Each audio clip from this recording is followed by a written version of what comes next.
I timed a plus 18 with an all pug group. So we're going to break this down for you guys in today's video. And on the screen is the build that we're running. It's very standard. I am running 2-minute Chi, not running the Zimpulse talent in favor of the double secret infusion talent. I just think it's better in this dungeon. But as you see, there's already some fun things going on right here. My warrior specifically is asking for lust before pool. And in these higher keys, like there's always these weird optimizations that you learn from other specs and how they do things. And I find that very interesting now that I'm pushing higher up because why does the warrior need lust here? Like what, just so he can come over here and click the food faster? I have no idea. But anyways, that lust apparently gets him set up for this first pool. I don't know if you guys know why the warrior wanted lust there for pre-pool. Let me know in the comments below why. But please, divert your eyes away from the screen right now because I'm about to fail the jump puzzle so miserably. It's not even a jump puzzle. I'm just supposed to run around it. But oh my goodness, you can still be very bad at the game and time 18s just as long as you play the part. Coming up on this first pool, though, this is kind of where the action starts. This pool is a very large pool. The target count is well over the threshold for spinning Crankcake to be worth it. Because I'm not going to sit here and count how many targets there are to hit. I am just going to spin and call it a day. Now, one other reason why I like to do that, which right here I do roll double jump to control where I land because I know I can, potentially butt pool in this area. But one other reason why spinning crank-kicking, I like doing it on this pool is because it allows me to control my mouse. I'm just pressing one button over and over, and then I get to like be very like active with my mouse positioning for stops and for kicks and for para stopping the phantom knives and stuff. And this cast I use para to stop it as well. So that I really do like spinning on pools this big, but it also allows me to charge up my crackling jade lightnings. Now there you did see me use it because let's go back just 10 seconds. The tank alone is missing so much health, and when only one person is missing health, your ancient teachings is only going to funnel healing into them. Right now the first tick would probably split with the shaman, but beyond that every other tick would go into the demon hunter, the tank alone. So it's great spot healing when only the tank is missing health.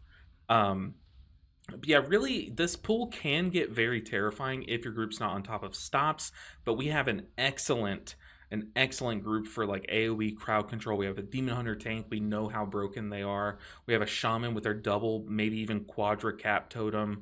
Myself, a Mistweaver monk. We have excellent AoE stops. So that first pool didn't really pose much of a threat other than tank damage, and luckily, like I said, crackling jade lightning using one of those jade empowerment charges did come in handy. But like I said, I'm running 2-minute Chi, so I do have to be very careful with when I use my Chi because I can't come into a pack that I know I would need Chi for without it. And that's why I didn't use it on that last pack. I tried my hardest not to use it, and luckily I didn't because this pool is very scary. It actually is. You don't necessarily need Chi. Yeah, ideally you do have Chi up at least like once for the boss, but it's really not that deep to have it up for boss. So I'm okay with using it here, and that's what we're gonna do. I'm gonna use it early to ensure that I'll have it up for the boss and have it up for the pool after the boss, and so on and so forth. You see there, people do start dropping low as things get scary. So even when I have to move out of melee range to dodge the tear gas, I'm spinning crank kicking to get value out of my Chi, even when I can't be in melee range. And what I mean by that is like all you have to do is just touch an enemy with your spinning crank kick. Like it just has to tap them once, and then you'll get that mastery proc kick up. You'll get the Chi stack. But yeah, that pool can get very scary, but I try to be very proactive with my Chi so that when I did have to dip out of melee, I had a plan. I had those Jade Lightning stacks charged up. And now we're on to this boss. Now, I was very scared of this boss. I did not know if it was going to one-shot me because there are some big checks, like some survival checks in the dungeon pool this tier that actually do start one-shotting you about the plus 17 range. So this one, I kind of just like came into it raw. I did not pop any cooldowns, any defensives, and tried to survive it. Now, I did make sure that I pressed a Jade Fire Stomp beforehand because that does give me a little bit of stamina. And then I think I pressed my Thundervoke's Rising Sun Kick before that blast went off for that 15% versatility buff as well. But outside of that, I'm trying not to use my cooldowns on this boss because the next few pulls, the rapid extractors, are very scary. Now, I do a little bit of tech. It's nothing like super great. It's nothing like super special, but I do some tech on this boss. And it's coming up here soon. But for starters, whenever he shoots out these bombs, the soccer balls, basically, one, you'll know I suck at kicking these. Y'all have seen the short, hopefully. Very funny short. If you haven't seen the short, go watch it now.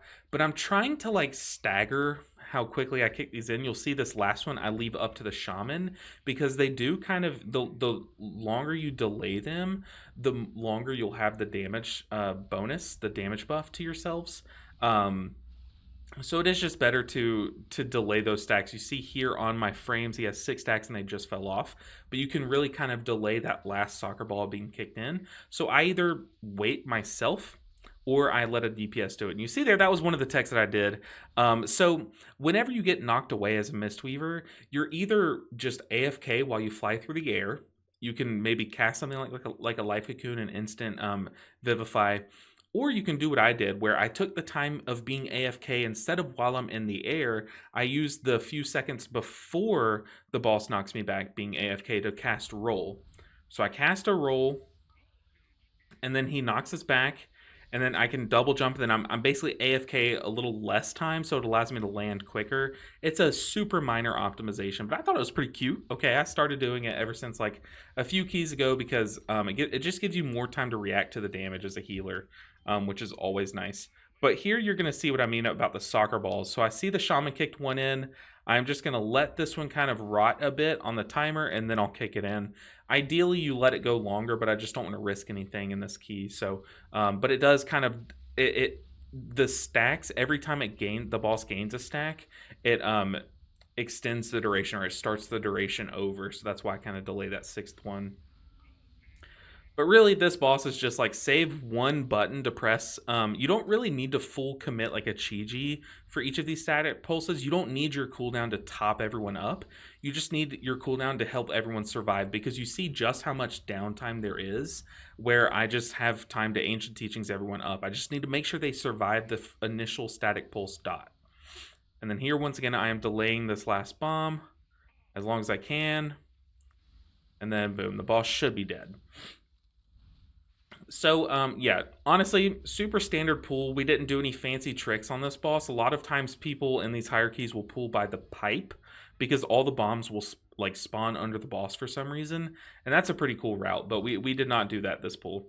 So there, rip aggro, because I did have to spot heal the warrior who did rip aggro as well. But I used my ROP to keep those guys from hitting me. And these Azerite extractors, this pool alone is an extremely terrifying pool, and I have done a couple of coaching sessions on Mistweavers or just healers in general. I think I coached a shaman specifically on this pool because they were struggling, and they were thinking that you had to keep everyone as topped up as possible for that rapid extraction. That is not the case. The way that I view the rapid extractions is it's going to do a little over all of your health bar. It's going to do a little over 100% of everyone's health bar. So the healer's job is to just make sure that you do about like 20% of everyone's health and healing. I know that sounds like I'm memeing, but that's like the bare minimum that you can do to keep everyone from dying to the ticking AoE damage. Now, that does not factor in the Rock Lance casts. So if you do that, if you are a little, riskier on the healing side, you do have to be extra careful with the casts that the enemies are doing. The reason why I say that is because I like to focus primarily on my own survival. My number one goal for these rapid extractions is I have to survive it. And then my number 2 goal, basically my, shared tied with my number 1 goal, is just do about 20% of everyone's health bar. So I can spinning crane kick. I can, plant and cast like a couple of Vivifies or something, or plant and cast a Shayloons. But I don't need a full commit a Chi-Ji during that. Even though it is a big heal check, it's not really a 100% health heal check. It's like a 20% health heal check, if that makes sense.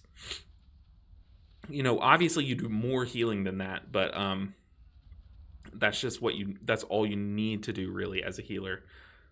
So there, that pool's pretty easy. Just stop the cast, and like I said, we have a great comp for dealing with like AoE casts and stuff. But here we're on another Azerite extractor pool, and hopefully you'll be able to see what I meant by that. So here comes rapid extraction. As long as no casts go off, so I'm going to make sure that one doesn't go off, I prioritize my own safety, and then outside of that, I also prioritize doing a little bit of AoE healing to make sure no one dies. And then you have so much downtime after the rapid extraction to just spot heal the tank and then to slowly top people up from there. So that's why I did like 2 ticks of a crackling jade lightning until a circle spawned underneath me, and then I got out of there. Once again, here's another one. So I'm going to Tiger's Lust to get to safety. Then I'm just going to do my instant Vivifies, Expel Harms, do all my quick little instant, tiny little bits of healing, just to make sure no one gets in lethal range. But I think I see a lot of people really stress out as a healer where you think you have to just like do so much healing for those rapid extractions. You don't. It's primarily a living check. Can you dodge the circles? And as a healer, you do just have to make sure no one does fully rot to that 100% health damage there. Anyways, enough about rapid extraction. Moving on to this little hallway. These guys are super easy. I try to reserve my kicks for the Furious Quake or whatever it's called, because that actually does do a lot of damage. And in these high keys, this is my first 18 Motherlode. This is actually my second overall plus 18 that I'm trying, but I do not want to find out how much damage those Furious Quakes do. It is a lot. They do a lot, so I just try to make sure and reserve my stops and casts for those. But on this pull, I know that there's not much damage outside of cast other than the tank. So I'm trying to stop all the casts that I can, and then just really pocket heal the tank once he starts taking that bleed. And then outside of that, I am just trying to do as much damage as I can. Until, like you're seeing now, some Rock Lances do get off. They do kind of slip through, but it's kind of okay if one gets off, because like I said, this pool otherwise doesn't really require the healer that much. So it's okay, like if you see 2 casts going off, instead of using your AoE stop, you can just kick one of the casts if you know the other cast is going toward like a full health person. Like you saw there, I did let a cast kind of slip through and go hit the shaman, and he was totally fine. Because they don't one-shot you. They just are very lethal if they're paired with other instances of damage. But you see here, this is what I was talking about. The tank is under some heat. So I'm just going to Soothing Mist him, give him that Elusive Mist mitigation while my hots kind of spill into his health bar. But coming into this boss, I do have like everything up. I have full Vitality. I have double Thunder Focus Tea charge, 1 charge of Jade Empowerment, which now it's 2 because I used the Thunder Focus Tea, and I have Chi-Ji. So every time that I see these Earth Ragers, I'm either going to Chi-Ji to deal with it, or I'm going to pair 2 other things to deal with it. So like a Shayloons plus a Jade Lightning, or 2 charges of Jade Empowerment to deal with it. But you see there, I used 2 charges of Jade Empowerment, and I used Shayloons. That one was a little bit overkill, to be honest, but I could have just used like 1 charge of Jade Empowerment and Shayloons. But I still do have Chi-Ji. So far, though, you're noticing we have 0 deaths in this dungeon. This is such a fantastic run of this dungeon, I say, as I walk over and get the bleed. That's pretty cringe. But here, I pop Chi-Ji a little bit early. You don't necessarily need to pop it, especially if you're running Jade Bond. You don't need to pop it the moment you need it. You can pop it a little bit early to give those Jade Bond hots a chance to spawn before the damage comes out, and then also to give yourself a little bit of time to ramp up, because you see there the infused Earth Rager died before that Chi-Ji even ended, and that was with me popping it early. But outside of that, this boss is it can be very stressful, but like I said, as long as you're planning your cooldowns accordingly, you shouldn't really need too much to deal with that big slam that he does, because you have a lot of time to top up everyone. So I'm just focusing on getting my dot stacked up, dumping it all into the boss. I've moved to the point where even as a healer, I don't really focus the Earth Rager that much. I do try to channel my Jade Lightnings off of them. But I try to sit on the boss as much as possible in these higher keys, because as long as I know I can heal through a fully lived, like a long duration infused Earth Rager or whatever they're called, then I'll focus the boss. But if I'm kind of light on resources, like I don't have Chi-Ji, like right now I only have Revival and technically 2 stacks of Jade Empowerment, I probably would focus the infused guy. But, if I'm in a Chi-Ji ramp, I'll just focus the boss, because I don't care how long it lives. Everyone will be fine. But here I'm playing it a little close. I do have double charges, like I said. because I had a Thunder Focus Tea ready to go. And I also have my Revival. I always try to sit on my Revival as much as I can in these keys. That's why even there I chose to use Shayloons first. Because if I can come out of this boss with a Revival, I think that's a huge win. Because the pack right after this boss has a lot of debuffs. A lot of damage and a lot of debuffs. So ideally, I press Revival early on this fight, then have it up again for the for the pack after the boss. But then, that's committing a 3-minute cooldown early on purpose, and I'd rather just, save it for a panic button if I can. But now we're coming out of Azerokk. I'm in my Chi-Ji. I'm feeling good. I have double charges of Jade Empowerment. Still got Chi-Ji rolling. I'm just focusing the boss, and I think everyone's kind of hard swapping to the boss, except for the Ellie Shaman. He's still casting on the Infused Earthbringer, but the boss is 1% HP. Okay, so 0 deaths after Azerokk. This is amazing. This is going fantastic, but the dungeon is not over. The hardest half of the dungeon is to come. So this part, you're going to see things start to crumble. I'll go ahead and spoil that much, but I'm not going to give away much else, okay? I'm sure you can guess what's about to happen, but I also want to point out Rixa is probably the easiest boss this dungeon. However, or this whole season, actually. Hold on, I'll be quiet. Yeah, you saw there, the circle spawned under the shaman, and he got greedy with his casts, and then somehow I get hit by 2 and live. Okay, I say somehow, I was actually in my Fort Brew. But still, I just got hit by 2 and lived what a shaman got one shot by. Through only like a Fort Brew. Like, it was just a Fort Brew. But here I'm just spinning, and then you see there the shaman, once again, he died. For those that don't know, not only do these circles spawning have a chance to kill you, but there are hidden mines all through here. That's why you take the minecart down. And I guess the shaman didn't get that memo, or maybe we're tanking too close there. But the shaman does a weird movement. This is the shaman here where my mouse is. He does a weird movement up and then just hits a bomb and dies. So that's 2 deaths on the board already on this pool. Also, we've done a large AoE pool without our Ellie Shaman, which is not good at all. Not good at all. So this pack is dying much slower than it should.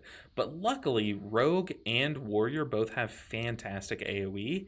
I just know that, where the Rogue and Warrior are up here doing like 9 million, 9.4 million DPS, I know the Ellie Shaman, had he lived, he would be doing like, 15 million or something very stupid here on this big AoE pool. But anyways, what I was saying is that Rixa is probably the easiest boss this whole season. Honestly, like across the board, it just is the easiest boss. But in these high keys, it is very hard because since it's so easy, you pull stuff into it. And you pull some very heavy stuff into it. So you'll see that soon. But, we started this pool with 0 deaths. We now have 2 deaths, both on the shaman. That's okay, shaman. If the shaman ever sees this video, it's, I'm not digging at the shaman. It happens, But still, that is kind of like, okay, we were so good on the timer, but now it's like a little close. We're still doing fantastic on the timer. Usually you want to have like 16, maybe 15 and a half minutes is cutting it close here at this point. But no, we have 16 and a half. We're still doing pretty good on the timer. But here on these pools, like I try to dispel as soon as the dot is put on, but I don't make it my priority. That dot is not the heftiest dot, really. So I try to just focus the healing and the damage to kill these packs quickly. But I try to dispel them. Like there, you see me dispel the Rogue because it had just been applied. If like right now, if I would go to dispel the DH, that would be a waste. Like 1 or 2 ticks of that, the toxin or whatever, is not worth dispelling. But we are making up a lot of percent on these pools. So these Echo Blades, these Brainstorms we have to watch out for. But whenever I see those Echo Blades, I try to have either a stacked up Blackout Kick, or I'm planning on committing a Jade Empowerment charge for. And you see there, I do actually take a big smack there. I think that was an Echo Blade plus the dot. And I didn't dispel the dot, so I did get clobbered by the Echo Blade. Which now, I did have to commit Revival a few pools ago once the Shaman was dying. So now things are kind of getting a bit iffy, so I am being a lot more aggressive with my Jade Empowerment stacks. But in the back of my mind, I know that we're going to pull mech machinists, or whatever they're called, into Rixa. So I'm trying to, be aggressive now, but with the intention of coming out of this stretch of the dungeon with everything up, everything that I can manage to have up. So now you're going to start to see me kind of try to sit at 1 charge of Jade Empowerment instead of going down to 0. You're going to see me start to lean into Shayloons a bit more because it's a low cooldown, a very low recharge rate. So I'm going to commit my lowest cooldown stuff more frequently here coming up, as opposed to like Chi-Ji and Revival and the sorts. So that's what's going on here. These pools, really though, it's kind of a lot of the same. A lot of the same. Just trying to combat these dots with some good maintenance throughput without committing too many cooldowns. And really watching that Mind Lash target. You see there, I do commit Life Cocoon early on in this pool because I was not established. I just put down my Jadefire Stomp. And I am once again trying to come into this next pool with all of my resources. And Life Cocoon is a very short cooldown, and it's a single target cooldown. So I know single target cooldowns will not be the best tool in my kit coming up on this next pool. So I committed it very, very early on this pool, once again, to give it time to recharge and come off cooldown for the big pool coming up. You see here, it's really just these Mind Lashes that are scary. And one thing that's scary that I should probably fix about my UI is if one target gets the dot and a Mind Lash, the Mind Lash hides underneath the dot. You don't see it here, but it happened to me in a Priest key that I did the other day, where someone had the dot and Mind Lash, and it was very scary. Luckily, though, I was able to see who the Mind Lash was targeting because of my Plater UI, so I saw they had Mind Lash on them, even though I couldn't see it because the dot was hiding it. But now we're coming up to the boss. And like I said, the timer is good. It's not great. It's good. So I know we're going to pull Mechanists, or whatever they're called. And you know, this is another reason why I play the 2-minute Chi-Ji, is because the 2-minute Chi-Ji is fantastic for this. For when we pull giant pools like this one, it basically can solo a lot of that pool. However, one thing that I am worried about, we did not discuss this coming into this pool, is are we going to stop with this machine? Or is the tank going to then pull down this machine after this one dies? That happens a lot. A lot of tanks do like to pull double machine into the boss, not at the same time, but one after the other. And for those pools, 1-minute Chi-Ji is fantastic because you can have it up for both of them. Here, I have 2-minute Chi-Ji, so I'm kind of worried. I'm kind of hoping that my tank only pulls this machine in. And I'll be honest with you, real time, Chris, like right now, I do not remember what the tank does, but I do try to go as long as I can without popping Chi-Ji, but I quickly see that, yeah, I just had to commit Jade Empowerment and Shayloon's Gift, and the tank is about to die. I need to pop something, so I cocoon the tank, and then I plan on popping Chi-Ji next, because that was not enough. Yeah, you see there, I popped Chi-Ji as soon as this starts, but I had 4 stacks of my Blackout Kick charged up. You saw there the Rogue actually took a smack there. He almost died, but I interrupted my Chi-Ji rotation to cast that Vivacious Vivification proc on him. Because with all the Chi-Ji hots that I'm summoning, that will juice up my Vivify on him. And you see there I did also Shayloons while in my Chi-Ji. It might not seem worth it. It might seem like I should have stuck with my Chi-Ji rotation, like Punch, Punch, Kick, and Enveloping Mists.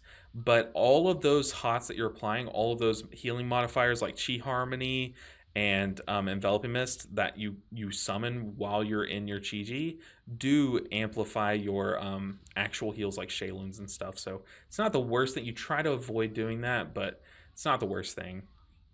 But you see here, this machine is dying. I am going to channel my Jade Lightning. I did quick swap to Rixa because I saw the guy was dying. Luckily, before I started that channel, or it would have barely done any healing. But now I'm like, okay, is the tank going to go pool? Because you see here, my Chi-Ji's off cooldown if it was 1 minute. But it's not. I'm playing Jade Bond, so I don't have Chi-Ji up. But if I played 1 minute Chi-Ji, it'd be much better for pulling 2 machines. Now my tank is starting to creep over there, and then he plants in the middle. I'm like, okay, tank is just pulling 1 guy. We are good to go. At least until I get Chi-Ji up. Now, once I get my Chi-Ji up, or on cooldown, or off cooldown, I'm sorry, then I'm okay with the tank pulling. But now we're just fighting Rixa. Rixa is a joke. Now, I'm pretty sure in these hierarchies, from what I've seen in my experience, is that you do pull a second machine in if you're close on the timer. So if you had a lot of early deaths, or if you just have lowered AoE DPS for this dungeon, then you could, think about pulling in a second machine. But like I've said a couple times, we are so good on time, um, that our tank was probably like, okay, I'll just pull one machine in, take that risk, and then once we pass it, good to go. But guys, I made that video about me doing that plus 18 Cinder Brew a couple weeks ago, and then since then I've kind of been busy. I've been like on vacation and stuff. I haven't really had time to try pushing again.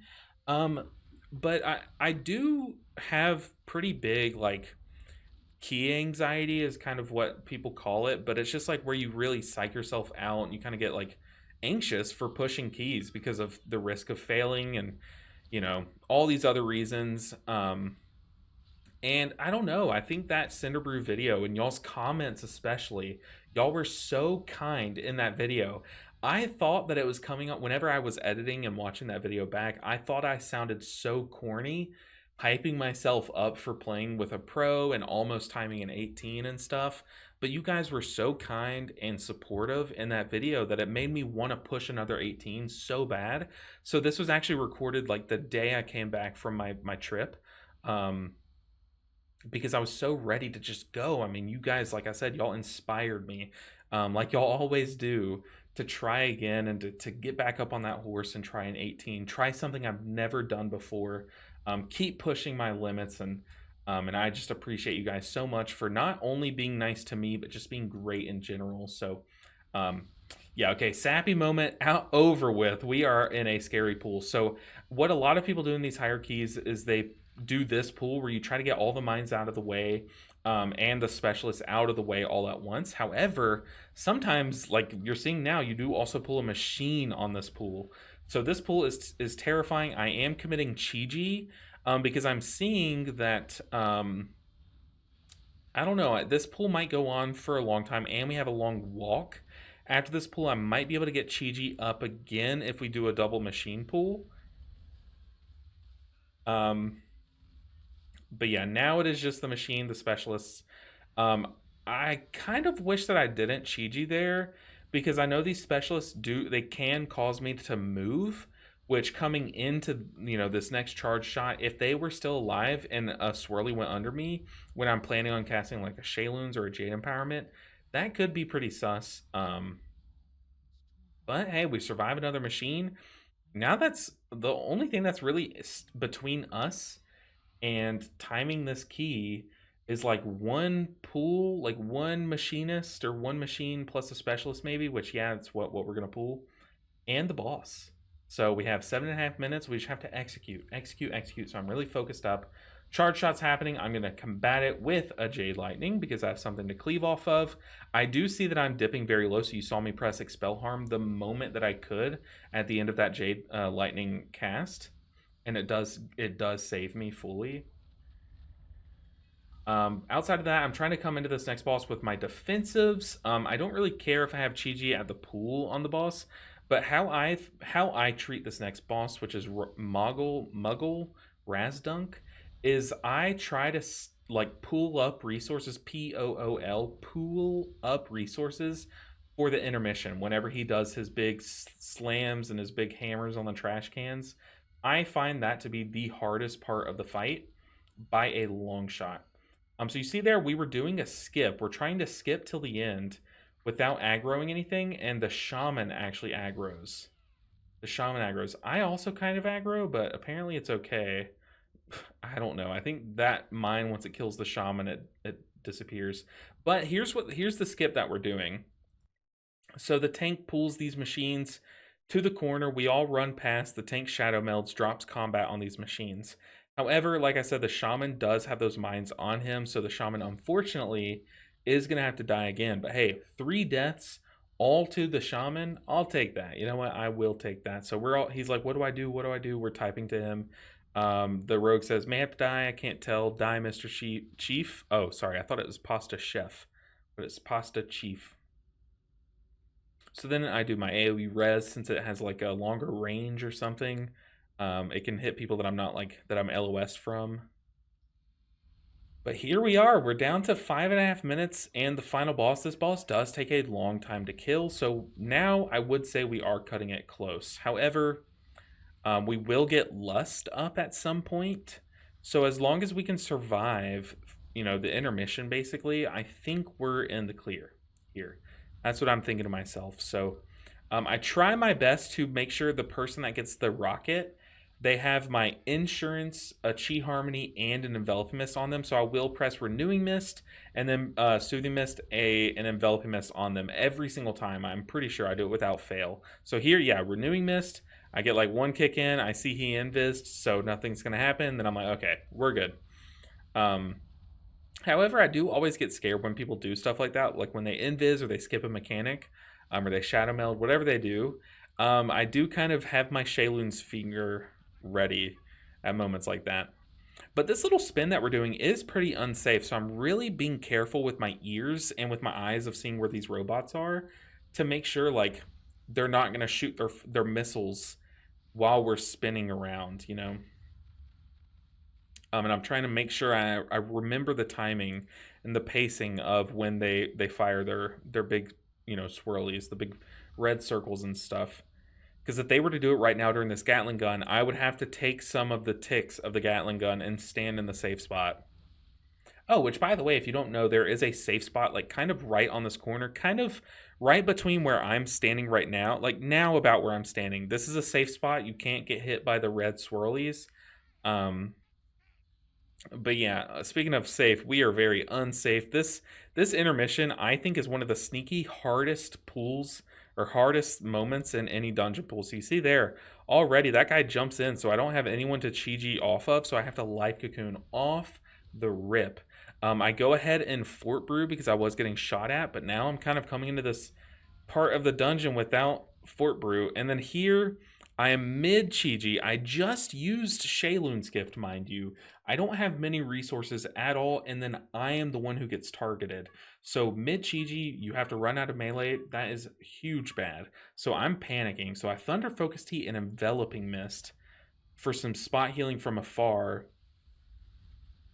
And then I'm just trying my hardest. And then, oh man, lightning strikes twice. I get targeted by Drill Smash again. So once again, I have used all of my ranged healing. Like any spells that I can do out in ranged, I have used and expended. And right now it is just down to my base kit outside of any cooldowns to heal this. And I'm having to run. So I'm using the time that I'm running to apply some Renewing Mists. I do sacrifice the Shaman. I even made it a conscious decision to sacrifice him to try to save the Rogue. And then I was not able to save the Rogue. Now, the Shaman does make a pretty sus play there. He takes the res like very early, but luckily he was ready to run away. And you see here, this guy lived for so long. If we hadn't killed him as soon as we did, he would have picked off more of us because he was just slamming those shots into us. But then I get targeted by the homing missile. I'm going to go stand in the very corner and pop diffuse magic. And then just still hot myself, soothing mist myself for mitigation. And now it's a race. It is a race. It's also a mechanics check. Can we survive these next few missiles? We see there I'm very quick to get back in my spot because I heard the ding of the missiles being shot. Here comes the next homing missile. Man, this Shaman is getting picked on, but luckily he has his defensive. I see he has his defensive. He pops it, but I'm still soothing misting him anyways to be safe. Even though we're cutting it close on time. Oh man, you see there, we do have the rockets come out as we're spinning, but luckily we got kind of good luck there. They didn't really mess us up too much. Still making sure I'm in a soothing mist as that missile hits me because it does give me 6% mitigation with how I'm talented. Gatling gun, we have about a minute, so now you guys see we're about to time in 18. This was my second ever attempt at a plus 18, and we timed it. We timed this. I mean, after this happened, I was just like shook. I was like, dude, I just timed in 18. Like, back in the day, back when we were all doing plus 24s and stuff before they did the big key crunch. This was nothing, and 18 was nothing. But nowadays, like, an 18's hard. Look at me, I'm jumping around. Like, I was so excited. So you know what, guys? I wanted to share this with you guys. Also, they are BMing the shaman. I did not join into the BMing. I'm just saying, guys, I'm so sorry for those deaths on the final boss. Like, you know, I got unlucky with getting targeted twice. Like, you know, but yeah, I think despite the few deaths, I think maybe he died in his cooldowns a few times. Other than that, he played fine. Everyone played great. We timed the key. I'm so excited. I timed an 18 and now I am like hungry to time more. And you see there, I'm adding friends, like I'm socializing. I feel like I'm doing so many things that I've been so scared of doing in the past. Like I'm adding people after keys. I'm messaging people, "Hey, do you want to come to this key?" And I'm like developing a network. And I really do think that you know, this season, unfortunately, I was not able to get into a key pushing group, but I've developed such a network that I do feel like, you know, we might be able to push for title this season with just the people that I've met so far. And then in seasons going forward, you know, eventually I might get into a push group. And I really do think I have what it takes to push pretty high. So I don't know, guys. Thank you so much for all of the encouragement, all the kind words on that last video. Even though, you know, it's kind of cringe that I posted a plus 18 Cinderbrew that I didn't time. But you know, I took it as an accomplishment. I think it's good to see your victories even within defeat. That's just how I've always seen it because you can learn from the defeat part, but you can also learn from those victories what you do correctly. And guys, thank you so much for, you know, facilitating the growth that I've had on this channel. You guys are amazing. Y'all keep this channel alive. Hopefully you guys are having some really good accomplishments this season. Let me know down in the comments below how high you've pushed or whatever your accomplishment is. Like maybe you're pushing for like AOTC or cutting edge even, or maybe some PvP threshold that I don't know about.